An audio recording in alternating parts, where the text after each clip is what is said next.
And first at 4, more breaking news involving former New Britain Mayor Erin Stewart. A new report now outlining her alleged misuse of city funds, accusing her of illegally trying to secure separation payouts and pensions while in office. You know, we've been combing through the report all day long. Our I-team working to learn more about the implications of all this, but we want to begin our team coverage with your chief political reporter, Susan Raff. Yeah, she's live right now at New Britain City Hall with more on these mounting problems, it appears, for the former mayor. Susan?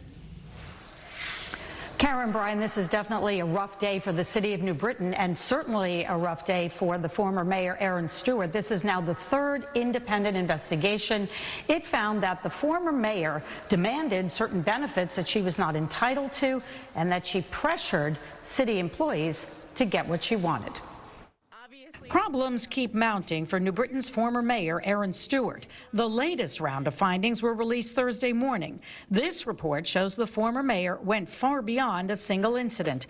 It found Stewart used taxpayer money to fund her college tuition, sought improper payouts, and tried to get a pension that she was not entitled to. The report done by the Crombie law firm shows Stewart got taxpayers to pay $32,000 for her master's degree from the University of New Haven, which was not a benefit for elected leaders. One of those who signed off on the agreement was the president of the city council, Christian Rosado. The report found Rosado didn't share any of this with the Common Council and told investigators he didn't remember signing the agreement. The city's current mayor, Bobby Sanchez, started these investigations when he took office.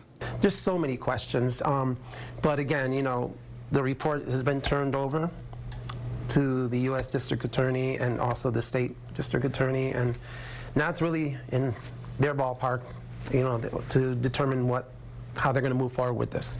Are you going to seek restitution? Yes, definitely, because this is taxpayers' money, and so and including for the investigators that are doing the investigating our different departments. You know, she brought this upon the city, and yes, they have to be paid back.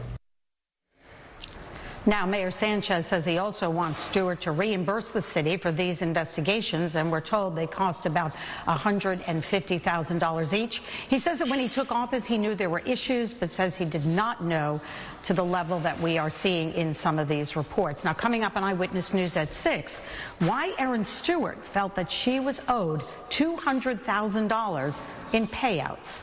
Your chief political reporter, Susan Raff, Channel 3, Eyewitness News, live in New Britain. All right, Susan, thank you very much. The law firm